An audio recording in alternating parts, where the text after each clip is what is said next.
Hey, my name's Anna. My life's kinda been one for the books, and by that I mean, it's like ripping off a band-aid, quick, kinda painful, and mostly forgettable. If you got a minute or two, pull up a chair. I've got a saga that'll make you thankful for your crazy relatives. Let's start with my so-called family. Picture a quaint little house with a white picket fence, backyard BBQs, and a family dog named Buster who's missing a few patches of fur. That's where the Norman Rockwell painting ends. Inside that picture-perfect home was my big sister, Rachel, basically the queen bee. Then there's me. I guess I was like the worker bee, just buzzing around doing my thing, barely noticed. I gotta hand it to Rachel though, she knew how to play the game. Blonde, a smile that could light up a dive bar, and a way with words that made our folks melt like a popsicle in July. She snagged everything growing up. A shiny new bike? Rachel's. The last slice of pizza? Also Rachel's. The big, fuzzy sweater I was eyeing for Christmas? You guessed it, Rachel's. And when she turned on the charm, it was game over. Mom, Dad, can I please get that dress for prom? She'd bat her eyes, and they fell for it every time. Me, though? I'd get the leftovers and the hand-me-downs. But don't get me wrong, I wasn't exactly Oliver Twist or anything. Got clothes on my back, a roof over my head, but let's just say life wasn't handing me any silver spoons. Now, my folks. Dad worked the kind of job where he came home with grease under his nails and a tired smile. Mom? She was a wizard with a spatula and a knack for sniffing out BS, unless it came from Rachel. When Rachel got into that fancy pants college with the big lawns and the ivy-covered walls, it was like Christmas came early and stayed late. Mom and Dad threw a party that could wake the dead. But by the time I was ready to start thinking about my own future, the parade had long passed. Suddenly, it was all, money's tight, Anna, and real life's about making sacrifices, you know? I remember them breaking the news, sitting at the kitchen table that had a wobbly leg. Dad was scratching the back of his neck, a sure sign he wasn't keen on the conversation. Anna, we've been crunching the numbers, and it's just not looking good, he'd said. You gotta be realistic, Anna, Mom piped in, stirring her coffee even though it didn't need any. College ain't cheap. Maybe it's time you think about getting a job. You know, help out a bit. The way they danced around it, you'd think they were telling me Buster ran off to join the circus rather than just saying straight that my dreams were too expensive. So there I was, not even 18 and slapped with the reality that school was a no-go. I wasn't about to roll over and let dreams die, you know? My plan was as plain as it could be, work my fingers to the bone, save every penny, and get myself into that courtroom someday with ESQ tagged to the end of my name. The jobs I had weren't glamorous by any stretch. By day, I was slinging coffee and dodging pastry crumbs. By night, I was up to my elbows in suds, washing dishes at a diner that had seen better days. You've gotta be the hardest working person I know, Anna, Emily said one night in our dingy little kitchen. She was a freelance graphic designer with a laugh that could light up the whole block. Yeah, agreed Trish, who was stringing her bass guitar, getting ready for a gig with her band. If there's anyone who can pull this off, it's you. Their words were like a pat on the back, a cheer from the sidelines that kept my feet moving. Everything was on track, maybe a bit behind schedule, but what's life without a few delays, right? Then, just like that, it all came crashing down. I woke up one morning with what I thought was a killer flu. Turns out it was way more serious. Long story short, I landed in the hospital with a stack of medical bills that looked like the Encyclopedia Britannica. Ms. Anna, your insurance covered some of it, but... The lady at the billing department had a voice that sounded like she was always about to deliver bad news. Which she did, big time. You still owe quite a bit, she said, pushing a bill across the desk that made my heart sink into my sneakers. There went my college fund, swallowed up by numbers and decimal points I could barely comprehend. I tried to plead my case, get a payment plan or something. Look, I got nothing, I told her, every part of me wanting to crawl into a hole and give up. "It's not personal, Han, it's just the system," she replied, "but it sure felt personal to me." Back at our apartment, the atmosphere was as stale as the pizza we left out overnight. "There go the textbooks," I muttered, flipping through the pages of legal definitions I still hadn't memorized. We sat there, 3 dreams deferred, wrapped up in the brutal honesty of our cramped living space. "What next?" Trish asked after a silence that overstayed its welcome. I didn't have an answer, just a bunch of question marks dancing around my head. I was back to square one, but somehow it felt like I was even further behind than when I started. "Start over," I finally said. "What else can I do? I'm not cut out for giving up." It sounded good, but even I heard the quiver in my voice. Both of them nodded, but there was no hiding the worry lines etched deep into the moment. "Yeah, I understand our house is too crowded," I whispered into the phone, the words bitter as they left my mouth. Mom didn't see me swallow the lump in my throat or the way my hands shook. "You're tough, Anna. You'll figure it out." That's what Dad offered up before he handed the phone back to Mom. The bus stop bench was hard against my back. I sat there, figuring out my next move, while people with places to be rushed past me. Rachel, with her new baby and her picture-perfect life, didn't even come to the phone. Probably didn't want to catch my bad luck through the receiver. "Family, right?" the guy waiting next to me snorted, catching the tail end of my phone call. He was wearing a jacket that had seen better winters and a 5 o'clock shadow sitting at 8 o'clock. "Yeah, family," I echoed, not really in the mood to chat, but there was a solace in talking to a stranger. "Hey, don't let it beat you. You look like you've got fight in ya," he said, crinkling the paper bag in his hand. I managed a half smile. "Got any tips for sleeping on one of these seats?" I joked, but the humor didn't quite reach my eyes. He looked over, squinting as if he was sizing up the bench. "Buses run all night. Ride 'em end to end. Safer than a bench."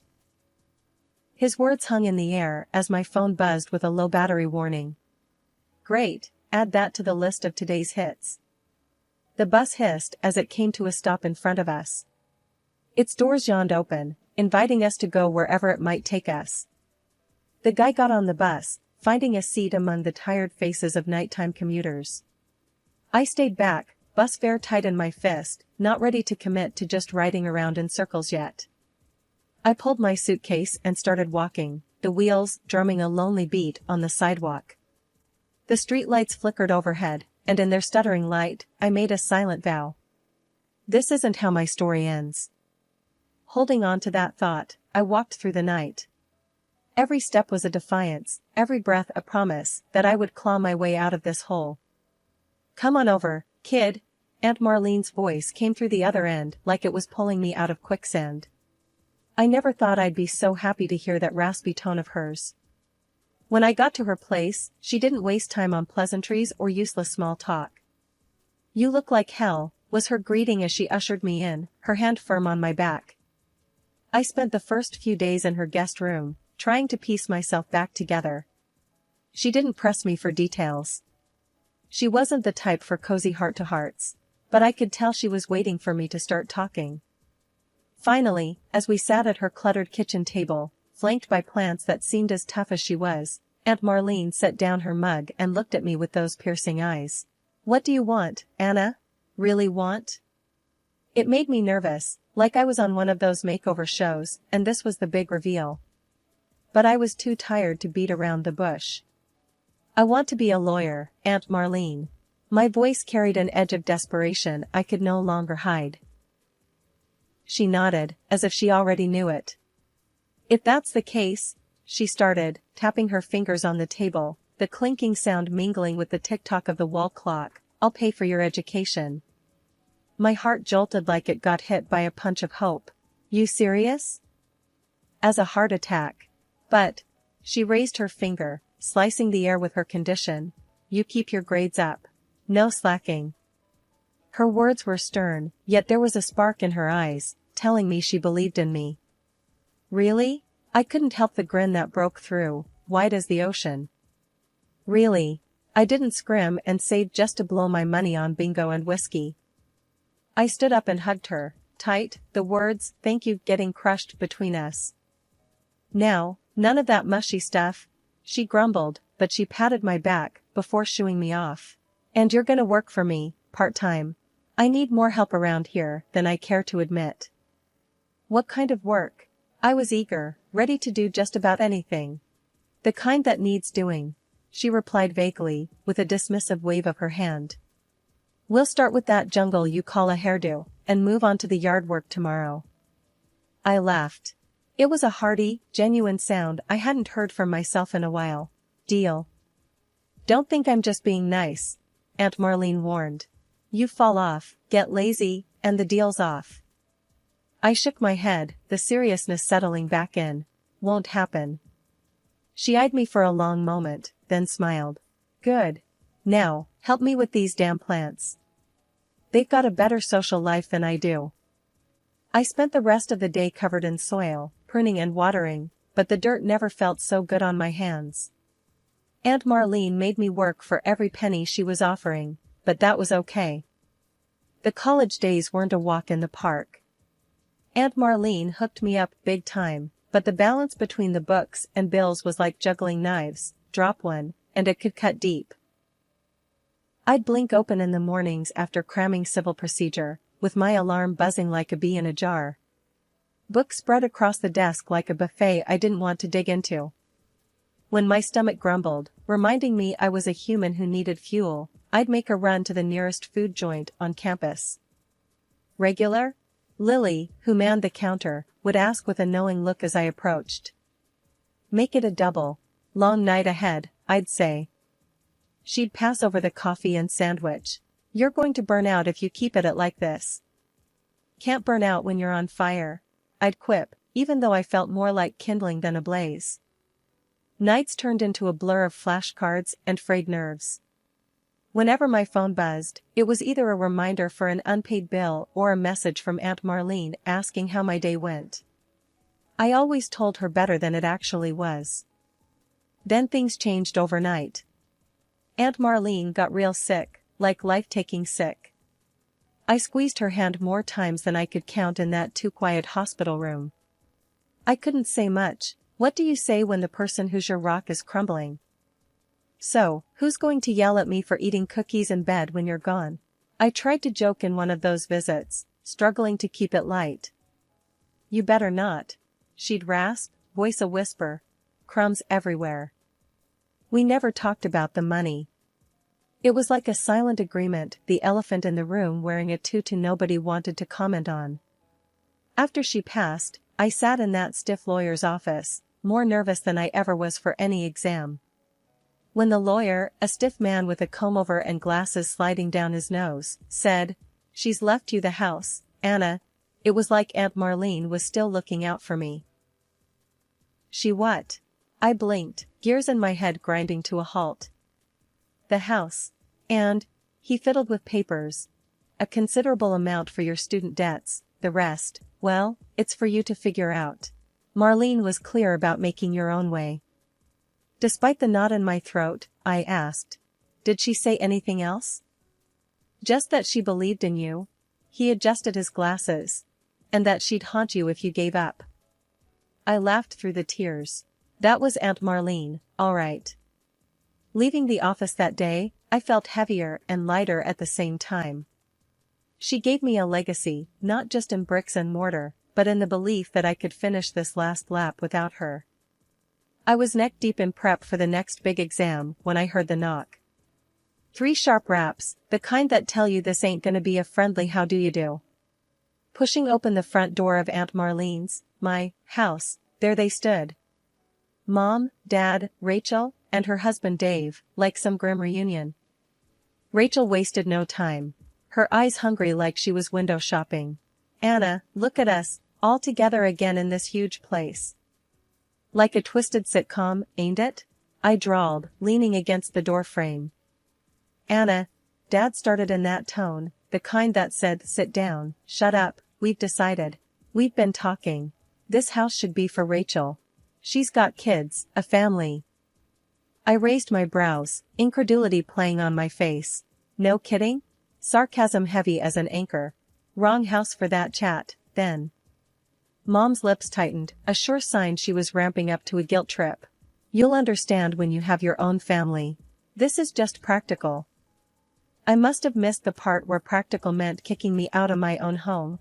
I shot back, crossing my arms. Rachel chimed in, batting her eyelashes at me, then eyeing Dave for support, who just shrugged like he always did when she was shopping for a yes man. Sweetie, this house is wasted on you.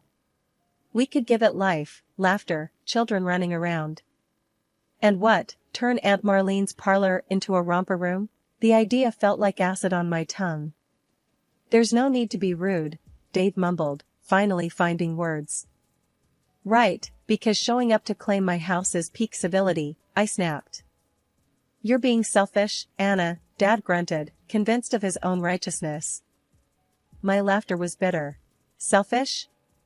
After years of keeping her in your thoughts during birthday cards? Convenient memory you got there. They shuffled, uneasy. This ain't how they imagined their gold digging would go. Anna, Mom softened her voice, the final play voice. Think of the family. I matched her tone. I see now. I am the part of the family that actually gave a damn. A standoff silence settled between us. The kind that's heavy and feels like it's stuffed with cotton. Rachel broke it, predictably. You can be such a... Don't. I warned. Just leave, all of you. As they filed out the same door they came in, burdened by their disbelief and entitlement, Dad turned to me.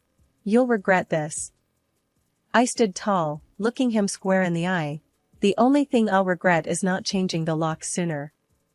The door shut behind them, and the silence was mine again. This unwelcome throwback was closed. Inheritance or not, I was keeping Aunt Marlene's legacy, not auctioning it off to the highest bidder in my bloodline. I was beat. The kind of tired that sticks to your bones. Pulling into the driveway after a double shift at the law firm could do that to a person. All I wanted was a hot shower and my bed. As I jammed my key into the lock, it just ground against metal, not budging. What the? I muttered, fiddling with the key. That's when the door swung open. Rachel stood there, little Mia on her hip, and a cocky tilt to her lips. Changed the locks, Anna. Surprise. My eyebrows shot up. Like hell you did. This is my house. Not anymore, she said, bouncing Mia, who seemed blissfully unaware of the adult drama. Anger bubbled up hot and volatile. Watch me, I shot back, already dialing. Her smirk wavered. You're bluffing. With the dispatcher on the line, Rachel's confidence slipped another notch. Yes, my sisters illegally entered and changed the locks on my house, I explained loudly into the phone. Dad's truck pulled into the driveway just as I hung up. Him and Mom got out, tag-teaming like this was some sort of intervention. Anna, be reasonable. Mom started, her eyes moist as if she were in a soap opera. I'm past reasonable, I said, not bothering to hide the edge in my voice. Dave stepped up to me, a good foot taller, trying to look menacing. Come on, Anna, he said, voice low. Don't make a scene. I held up my phone with the recording button clearly on. Say that again, Dave? For the camera? His face turned the color of sour milk. Sirens cut through the heavy air as a cop car pulled into view. They stepped out, all stern looks and business. What seems to be the problem here? One officer asked. Their bravado crumbled like stale bread. Dad's voice lost a few decibels. It's a misunderstanding, officers. Family matter. Stealing my home's a bit more than a family matter, I said, crossing my arms. The officers looked between us, taking in the scene. They were good at this, shifting gears as the situation unfolded. All right, let's start with some ID, and we'll go from there, one of them said, pulling out a notepad. Reluctantly, Rachel handed Mia to Mom and dug into her purse. The legal tango had begun. They asked questions, we gave answers. Dad and Mom put on a show, but the deed to the house was in my name, signed and sealed by Aunt Marlene's will. "Can you prove you live here, ma'am?" the officer asked me. "Better. I can prove I own it," I said, reaching for my briefcase in the car. The sight of Aunt Marlene's will felt like the first deep breath I'd taken since stepping out of that damn car. The officers read it, their eyebrows lifting and dipping as they took in the legalese. "Seems clear to us," the officer said, folding the papers back into the briefcase. "I suggest you hand over a set of keys to Miss here. Otherwise, we will have to proceed with charges for breaking and entering, and unlawful eviction." Like pulling teeth, Rachel gave up a set of keys. Mom and Dad hushed up quick, and Dave, well, he looked like he wanted the ground to swallow him whole. The cops escorted them off the property. Mom shot me a look like I'd kicked her kitten, but the law was the law, no room for sob stories. The door closed behind me with a click like the final word in an argument. I leaned against it, the rush of adrenaline making my hands shake. Exhausted, I slouched into the kitchen to make a much-needed cup of coffee. As the kettle boiled, I thought about what my next move should be. The hefty click of the final lock snapping into place felt like the end of a long, bad joke. My house, now fortress, needed just one more thing to be perfect. "Maybe I'll get a big, nasty dog," I muttered to nobody in particular. I wasn't much of a pet person, but the thought of some drooling monster that could scare off any would-be family intrusions brought a smirk to my face. Weeks dripped by. The silence from my family's end was louder than any shouting match we'd ever had. No calls, not even a lousy text.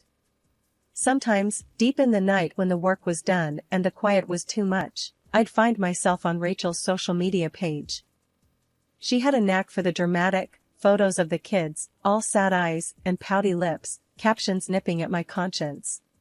"Little Timmy sure wishes he had a yard to play in." And, "Mia's third birthday without Auntie Anna." I'd chuckle every time. Did she think I had amnesia? That I'd forget why I stood my ground and take pity? I remember the days when I begged for money to pay for my studies, and all I got were fancy speeches about responsibility and tough love. I can still feel the cold slamming of the door when I was broke and recovering, and they told me they had no room. The way my own bedrock, my foundation, crumbled to dust beneath me. Nah, my new life was my making. My dues paid in full, my battles fought with no one in my corner. No amount of puppy-eyed pictures would change the history they wish I'd forget. I thought about posting a reply once, something snappy and a bit mean, but why bother? I had work to catch up on, a stack of files on my table that didn't give a damn about family feuds. I had clients who depended on me, and that was the reality I chose to engage with. Sometimes late into the evening, I'd pour myself some bourbon, neat, and sit in my backyard, the backyard they wanted to take from me, and I'd savor the quiet. I'd think about that guard dog again, a big one with a bark that would make my folks think twice before stepping onto the porch. Maybe a Rottweiler, or a Mastiff, something with bite. My phone stayed quiet, a dead limb I'd long since learned to function without. And when I'd finally hit the sack, I'd sleep the sleep of the just, or the wicked, I didn't care which. No ghosts of guilt to disturb my rest, no restless wondering about what-ifs. Just the peace of knowing that from the four walls around me to the roof over my head, it was all mine, through and through. The last thing I remember every night was the faint idea of getting that dog. Maybe I would, maybe I wouldn't. But the choice was mine, and that was good enough for me.